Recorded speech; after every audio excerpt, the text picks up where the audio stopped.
ऐसा बंदा जो किसी सुन्नी सहीउल अकीदा से नफरत पैदा कराए, वो पैर तो हो सकता, पीर नहीं हो सकता है। पीर नहीं हो सकता। वो खुशी होनी थी गरीब नवाज को कि फरीद जैसा आया मुरीद होने के लिए, लेकिन कहा नहीं नहीं नहीं, तू यहां नहीं, तेरा हिस्सा वहां है, दिल्ली जा, मेरा कुतुबुद्दीन बख्तियार काकी बैठा है। मगर सोचने वाली बात है, आज खलीफा भी देखो, खलीफा भी मूलियों से ज्यादा है। जिसका इश्तिहार में नाम देखो, फला का खलीफा, फला का खलीफा, और सबकी दुकानें खुली हैं। पीर बैठा मिंबर पे और खलीफा मुरीद कर रहा। पहले होता क्या था, जब तक खलीफा, जब तक अपना मुर्शिद इजाजत मौजूद होता था ना, खलीफा कभी मुरीद नहीं करता।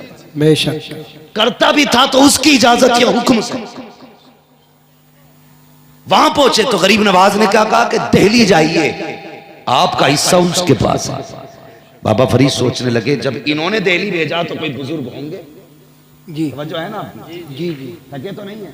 नहीं तो नहीं लग रहा है? नहीं लगे तो कुछ भी कर लेना, मैं आई ना हूं, दिखाऊंगा दाग चेहरे के, जिसे खराब लगे सामने से हट जाए। क्या बात है। मसला कोई नहीं है, डर किसी चीज का नहीं है। पाए मोरा लंगनेस, मुल्के खुदा तंगनेस। पूरा हिंदुस्तान है, तकरीर करते रहेंगे जिंदगी भर, सबका नंबर ना हुआ। लेकिन बात यह है, बहुत गौर से सुन लें, मैं कह के जाऊंगा, ये कड़वी सच्चाई है। इन फतनों से निकलो, अब निकलो इन फितनों से। हर कस नाकस के हाथ में हाथ मत दे, उसके हाथ में हाथ दे जो हाथ यहां पकड़े, रिश्ता मदीने वाले से जोड़ दे। बेशक, क्या बात है, सुभान अल्लाह। पहले खानकाहों का काम क्या था? बुलाते थे, दिल साफ करते थे, फिर इश्क का कलर चढ़ाते थे, फिर मदीने का कलंदर बना के निकाला करते थे। आज तो अगर मुरीद 8 दिन ना आवे तो कहे मैं आया नहीं भाई, कई दिन हो गए देखा हुए, जाके बैठ जाके मैं बताओ भाई, वो प्रधान सुना उनके मुरीद हो गए।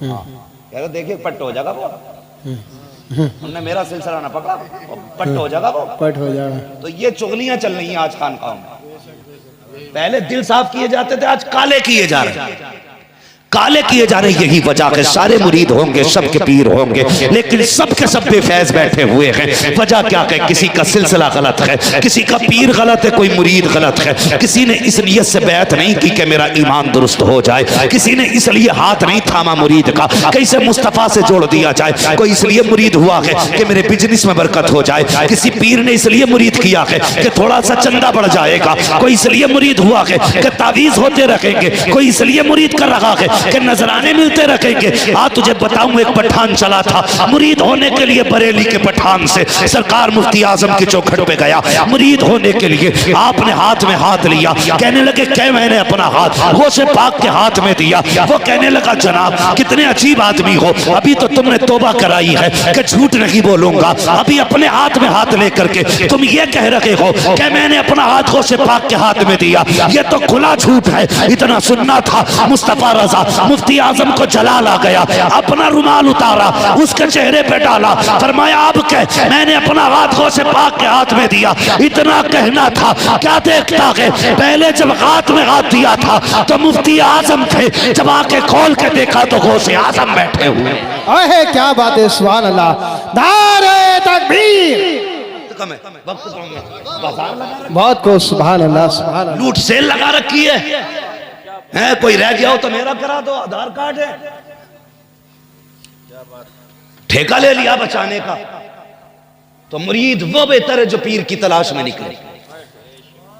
हाँ, वो नहीं कि जिसके घर पीर आके मुरीद नहीं, पुश्तो पुश्तो के गुलाम बनाए जा रहे हैं।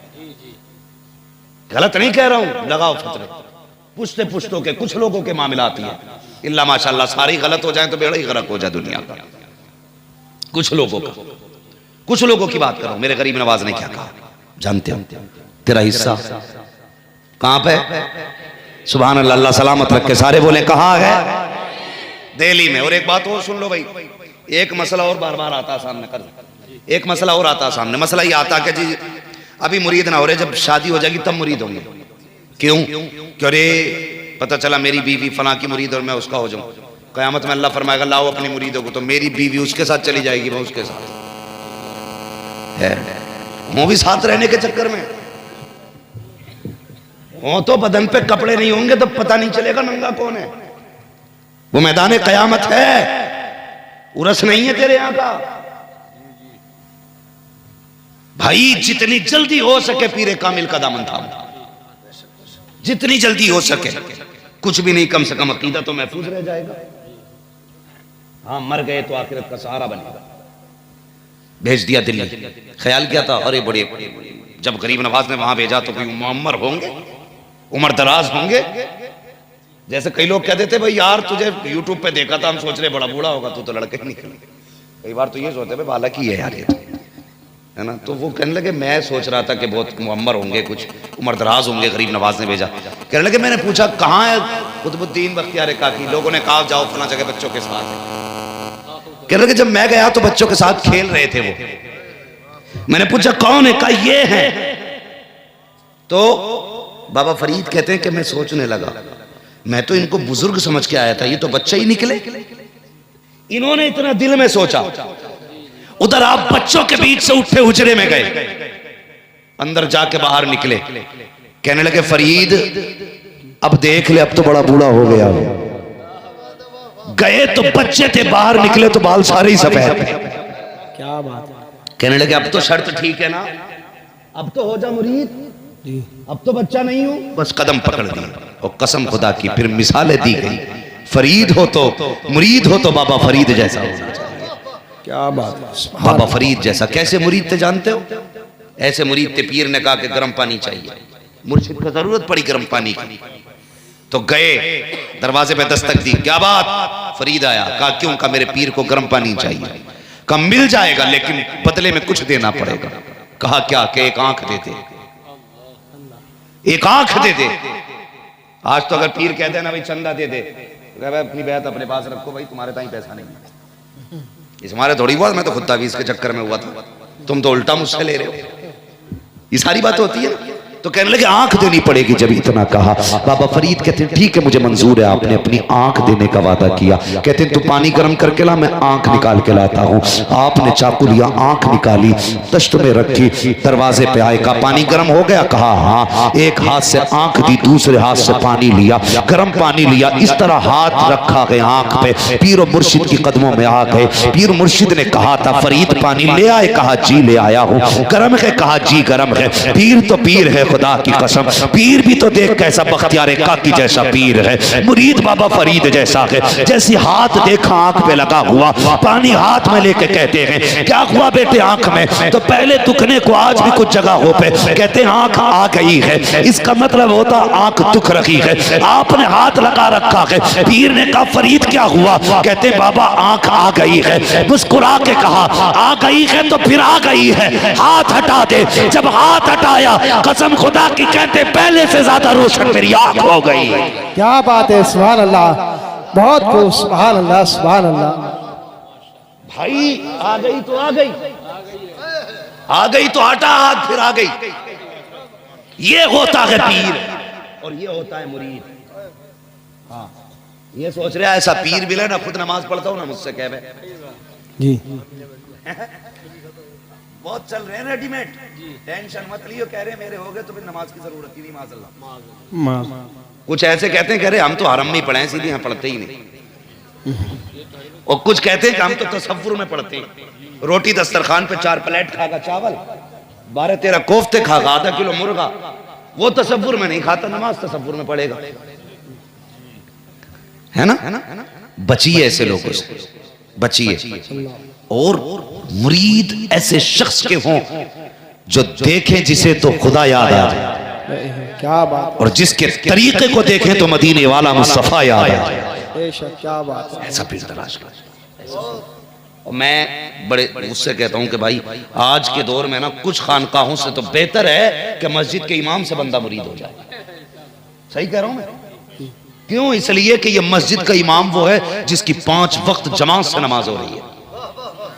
क्या बात है। ये वो पीर है जिसकी 5 वक्त तकबीर औला के साथ होती है। उससे तो बेहतर ही है ना जो 8-8 बजे सो के फिर शाम को 4 बजे उठता हो और फिर फैज यूं बांट रहा। ये क्या हो गया? बेड़ा पड़ा, खुद भी डूबेगा तुझे भी डूबेगा। बच के रहना, बच के रहना। ऐसे बंदे से रिश्ता जोड़ो जो रिश्ता हुजूर से जोड़ दे, रिश्ता हुजूर से जोड़ दे।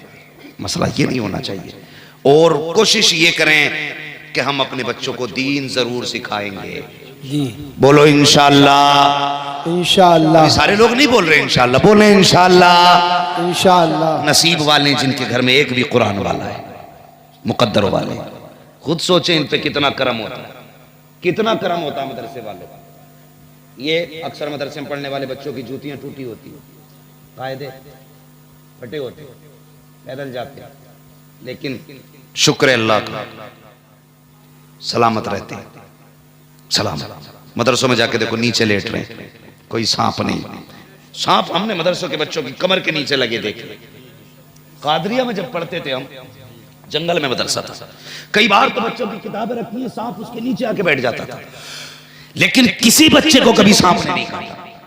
वो सांप भी जानते थे ये कोई आम नहीं है, ये मदीने वाले का मेहमान है। अल्लाह हिफाजत करता कुरान वालों की। अल्लाह यार, जब कब्र में वो एक बाल नहीं गलने देता तो जमीन के ऊपर वो किसी जानवर के आगे उसका निवाला बनने कैसे देगा। इसलिए बच्चों को कुरान सिखाएं, खुद भी दीन सीखें, कुरान सिखाएं। वरना याद रखियो, प्रधानों, जमींदारों, चौकीदारों, पैसे वालों, मैनेजरों, बैंक वालों, एटीएम वालों, कैश वालों, सारे कान खोल के सुन लो।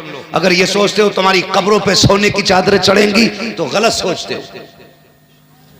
जाके कब्रिस्तान में देखना, तुमसे ज्यादा पैसे वाले लेटे हुए, तुमसे ज्यादा जमीनों वाले लेटे हुए, आज उनकी कब्रों के निशान तक नहीं है। दौलतों से कब्रों के निशान नहीं बनते, लेकिन जाओ जाकर के देखो, एक मलंग लेटा हुआ है, एक फकीर लेटा हुआ है।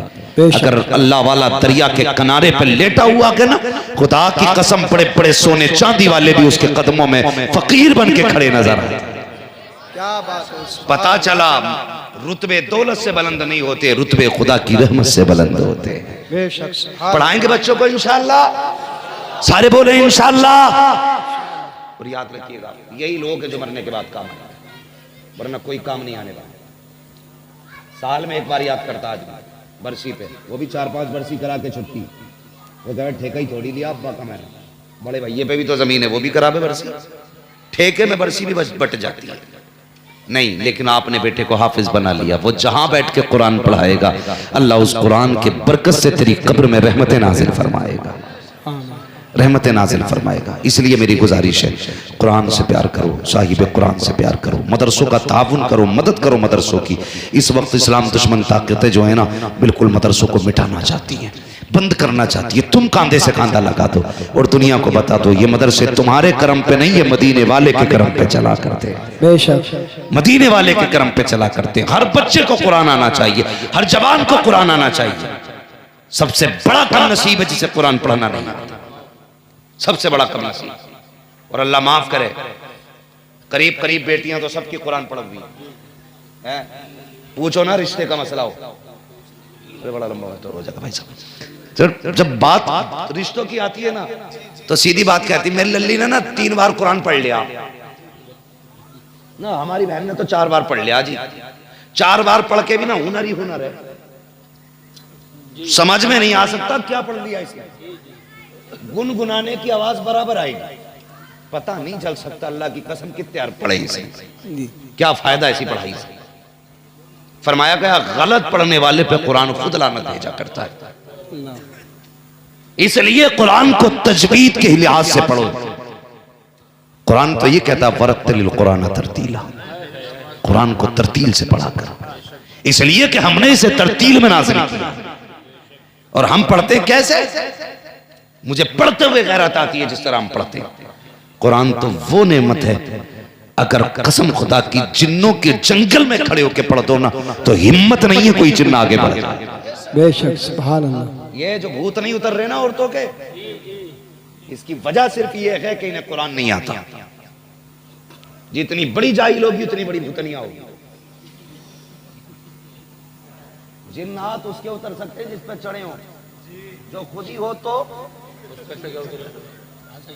बताओ भाई, खुद ही जिन्न हो तो उतरेगी। सारे मजारों पे लेके टहल लिए, 4-4 किलो के तावीज लटका लिए, कुछ नहीं होने वाला। बेटी दीनदार लेके आ, कुरान वाली लेके आ। अगर जादू किसी ने कर भी दिया, जिन्नात भी आ गए ना, तो रब ने कुरान में हर शय का इलाज रखा है। सिर्फ पाबंदी से कुरान पढ़ना शुरू कर दो, अल्लाह सारे भूत उतार डालेगा। लेकिन उतरेंगे कहां से? इसे तो खुद चढ़े पड़े। अब्बा ने भी सिर्फ गाड़ी में कुरान रखवा दिया था, पढ़ाया नहीं था। इसलिए मेरी गुजारिश है, कुरान पढ़ा करो, बेटियों को कुरान पढ़ाओ, बेटियों को कुरान पढ़ाओ। ताकि, और एक बात और बता दूं, बेटों को तो पढ़ा दिया ठीक है, ये मौलाना इनका तो करनी है दुआ। आपने अगर ऐसे बेटे पढ़ाए कि जो आलिम ना बने, तो पढ़ के वो खुद भी नहीं पढ़ते, पढ़ेंगे तो उनसे तुम्हारा कोई लेना देना नहीं, वो अपने ऊपर नहीं कुरान पे एहसान करते हैं, लो हमने आज 3 पारे पढ़े। लेकिन अगर तुमने बेटी को कुरान पढ़ा दिया, अगर वो पोती वाली भी हो जाएगी ना, जब भी कुरान खोल के बैठेगी, जब पारा मुकम्मल होगा हाथ उठाएगी, उसे अपने बाप की याद आएगी। वो कहेगी या रब, जो मैंने आयतें पढ़ी हैं इसका सवाब मेरे बाप की रूह को अता फरमा दे। बेशक, क्या बात है। ये बेटी होती है, इसलिए बेटियों को भी पढ़ाओ। और तुमसे गुजारिश है, शादी जरा हल्के हाथ से कर लो। नाराज हो गए क्या इस बात पर? क्यों ये सोच रहे हो ना, हमारे बहनों ही ने तो हमसे 10 लाख लिए थे, तू हमें रोक जा। जैसी करनी वैसी जोर से, जैसी करनी वैसी भरनी। जब लोगे तो दोगे भी, दोगे तो लोगे भी। इसके नुकसानात आप देख रहे हैं। नुकसानात पे अगर बात की जाए कई घंटे हो जाए, बस इतना समझ लो मुख्तसर में, ये निकाह के ये फितने फसाद वाली जो रस्म है ना, ये खत्म कर दो। अब लगन हो रही है, आप मिलन हो रहे हैं, आप पक्की करने आ रहे हैं, आप चढ़ाने आ रहे हैं, आप पहनाने आ रहे हैं, अब अपनाने आ रहे हैं। बेड़ा ही गरक कर दिया लड़की वाले। जब से रिश्ता बंद होता, जब से रिश्ता जुड़ता है ना, और जब तक लड़की मरती है, लड़के वालों का मुंह फैला रहता है और इसकी जेब का मुंह फैला रहता है गरीब का। तीजे में आ रहा तो दामाद को 500 रुपए, 40 में आ रहा तो दामाद को 500 रुपए, ईद पे आ रहा तो 1000 रुपए। वो अल्लाह के बंदे कभी तो छोड़ जा है। कफन दफन इनका बस चले तो कब्र की जगह का पैसा ले लो। बदलो यार अपने आप को, सुन्नत के तरीकों पे निकाह करो, ताकि तुम्हारे तरीके देख करके गरीब मुस्कुरा के कहे या रसूल अल्लाह, वाह तेरा दीन, ऐसी उम्मत में पैदा की गई हूं जहां पे गरीबों को भी निभाया जाता है, अमीरों को भी निभाया। ऐसे हालात पैदा करो, ऐसा ना करो जो तुम्हें देख के कहे या अल्लाह किस उम्मत में पैदा कर दिया। यहाँ तो सिर्फ अमीरों की इज्जत होती है, गरीबों की वैल्यू नहीं। जो बेटियां मुर्तद और काफिर हो रही है ना, उसकी 2 सबसे बड़ी वजह है। एक तो तुमने उन्हें मोबाइल दे के आवारा छोड़ दिया है, और दूसरी वजह यह कि तुमने शादियां मुश्किल कर दी जी। ये सबसे बड़ी बात है भाई। टाइम पर शादी होगी कहां से, जब बाप पे 10 लाख देने के लिए होंगे नहीं, और ये लालची कुत्ता 10 लाख से कम में किसी की बेटी लेने नहीं आएगा जी जी। किसकी शादी टाइम पे होगी? फिर 40 साल जब इसके हो जाएंगे, जिसे लड़का नहीं मिला तो इसके हिस्से में वो बुढ़ा आता जिसे कोई लड़की नहीं मिली। हाँ, कई लड़कियों के ये फोन आए, हजरत हम क्या करें, हमारे बाप ने निकाह जिससे किया उसकी उम्र हमसे 20 साल ज्यादा है। मैंने कहा वजह, उसने वजह बताई, वजह थी गरीबी। तुम्हें क्या लगता है खुदा सिर्फ तुम्हारा ही है? गरीब का खुदा नहीं है? जिसके बाप के पास देने के लिए 10 लाख नहीं है, उसका खुदा नहीं है? एक गरीब की गुर्बत का इसलिए नाजायज फायदा उठाया जाता है, उसके बाप के पास देने के लिए 10 लाख नहीं है, 5 लाख नहीं है। बेगैरत हैं वो लोग जो पैसे देख के निकाह करते हैं, जो दौलत देख के निकाह करते हैं। आ तुझे बताऊं, अगर पैसे वाला सबसे इज्जत वाला होता तो मेरा नबी अपनी बेटी का हाथ कभी अली के हाथ में न देता, अली के हाथ में न देता। अली के हाथ में बेटी का हाथ दिया और कहा था फातिमा, अली से बेहतर जमीन पे तेरे लिए कोई मर्द हो नहीं सकता। बेशक, सुभान अल्लाह, सुभान अल्लाह, बहुत अच्छा। फख्र कर रहा, मेरे दामाद के 18 गाड़ियां हैं। क्या बात है, सुभान अल्लाह, सुभान अल्लाह। ससुराल से कह रही है इनोवा मिल रही है जी। लिया बेटे, सलामी के पैसे खत्म, तेरी गाड़ी ना बिकी तो नाम बदलना जी। कई अब तो ऐसे काम करते मालूम है, पूरी लिस्ट लिए घूमता जानवर। वो बुढ़ा बाप जिसे जिंदगी में कभी बेटा बेड पे बैठने नहीं देगा, कह रहा 2 इंची से कम मोटी ना हो पिलाई। हाँ, 2 इंची की पिलाई होनी चाहिए टोटल। ब्रांड बता रहा, कह रहा अलमारी 12 बाई 8 की हो। कुछ तो इतने बेगैरत, बेशरम, बेहया, नीच कुत्ते हैं कि लड़की वालों से अपने घर के फर्नीचर नपवाते। इससे बड़ा भी जलील होगा कोई?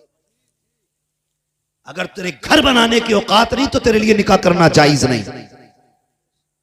बताऊं तुझे, एक साहब कहने लगे, हजरत जी हमने बस ये पूछ लिया कि स्लिप कितना ऊपर है, कह रहे नाप जाओ। कह रहा स्लिप नापने गया था, पूरे कमरे का नाप दे दिया। कर दिया बेड़ा गर्क गरीब का। 5 लाख का खाना चाहिए, 5 लाख का खाना चाहिए, 12 बाई 12 का पूरा फर्नीचर चाहिए। उसके बाद कहता मेरे लोड़े को ये मिला है, एक कमी और रह गई, मोहताज। टांग और हाथ में पट्टी बांध के वो 3 पहियों वाला रक्षा ले गांव में चक्कर और लगा, दुनिया को बता मैं वो भिखारी हूं कि लोग मांग के उतना मांगते हैं जितना देने वाला आबाद रह जाए, लेकिन मैं वो भिखारी हूं जब मैंने मांगा है तो जिससे मांगा उसका मैंने बेड़ा गर्क करके रखा। क्या बात है, बहुत अच्छी, सुभान अल्लाह सुभान अल्लाह। कह रहे यार रसूल का दामन नहीं छोड़ेंगे, मर के देख वो पता चलेगा कि बचाने वाला नसीब नहीं होगा।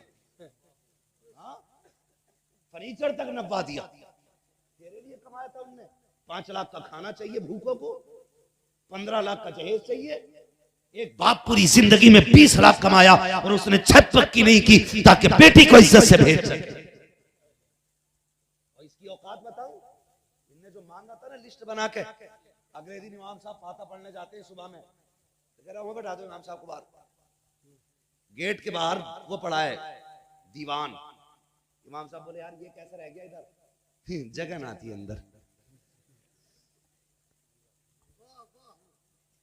घर में जगह नहीं थी रखने की और लिस्ट इतनी बड़ी थी। इतना बड़ा बेगैरत है, बारात के लिए पूरे गांव को नोतेगा, लेकिन वलीमे क्या कहेगा, नहीं खास खास लोगों की दावत। इतना बड़ा बेगैरत है। एक बाप 12 साल कैसे कैसे करके मेहनत करता है ताकि बेटी की शादी पे इज्जत से रोटी दे सके। हाँ, 12 साल की मेहनत होती है उसकी रोटी, और तुम तीली डाल के कहते हो नमक कम था। डूब नहीं पड़ी, दावत एक की है, 3 बैठ के जा रहे हैं मोटरसाइकिल पे, एक देगा 3 बैठे, 2 टंकी पे 5 फ्री की खाने जा रहे हैं। अपने घर जब गोश्त लाकर दुकान से, ये वो आईना में आईना को दिखाऊंगा दाग चेहरे के, जिसे खराब लगे सामने से हट जाए। औकात देखनी है तो कसाई की दुकान में देखना। जो बारात में डोंगे के डोंगे फेंक के कहता दूसरा ला, दूसरा ला, कसाई से लगा कहना हाँ, कह रहा आधा किलो गोश्त है, इसमें 3 रोटी चिकनाई की। तेरी औकात आती है अपनी जेब से 1 किलो खरीद के खा लेता, और गरीब के 5 किलो में आग लगा के आ रहा। शर्म नहीं आती? मेरे हुजूर ने फरमाया रिस्क की इज्जत करना, अगर ये रूठा तो दोबारा मैसर नहीं हो सकता। बेशक, सुभान अल्लाह सुभान अल्लाह। सोच समझ के बारात लेके जाया करो। अरे 250 अंग्रेजी पता चला 400 गिरे आके गरीब के, ये कैसे करना, तो माने ही ना। इज्जत करने ला रहा है समझी को, ऐसा मुंह खोल कर रहा है जैसे इसके लिए जन्नत के झोंके चलेंगे। वे कौए अकेला आ जाता, 4 बच्चे ले आता, 4 लोग ले आता, इज्जत से रिश्ता करा लेता। आबरू लूट ली, बेटियां मरने लगी यार तुम्हारी बेगैरती की वजह से। कितने बाप वक्त से पहले बूढ़े हो गए तुम्हारे नोचने और खाने की वजह से। अपनी बेटी की बारात में ना 50 का डीजे लगा, ठीक है, अपने बेटे की बारात 1 लाख का डीजे, और सुबह डीजे वाला खड़ा, पैसे बेचन ले लिए, मुसीबत आ गई। 3 महीने नचाता उसे डीजे वाले, वो 1 दिन नाचेगा, 3 दिन नचाता। ये औकात है, लाएगा जरूर चाहे उधार लाए। क्या फायदा ऐसी वलीमों, ऐसी शादियों और ऐसे खर्चों इखराजात से कि जो तुम्हें कर्ज लेकर के करने पड़े। अगर तेरी औकात 100 लोगों को खिलाने की नहीं है ना, तो बिना कर्ज लिए 50 लोगों को यार सिर्फ खजूरें खिला दे। क्या बात, अल्लाह तुझे वलीमे का सवाब अता फरमाए। और खजूर भी ना को तेरी औकात नहीं है, इस्लाम ये कहता दस्तरखान पे बैठा के खाली पानी पिला दे, अल्लाह तुझे मुस्तफा की सुन्नत का सवाब अता फरमा दे। बेशक।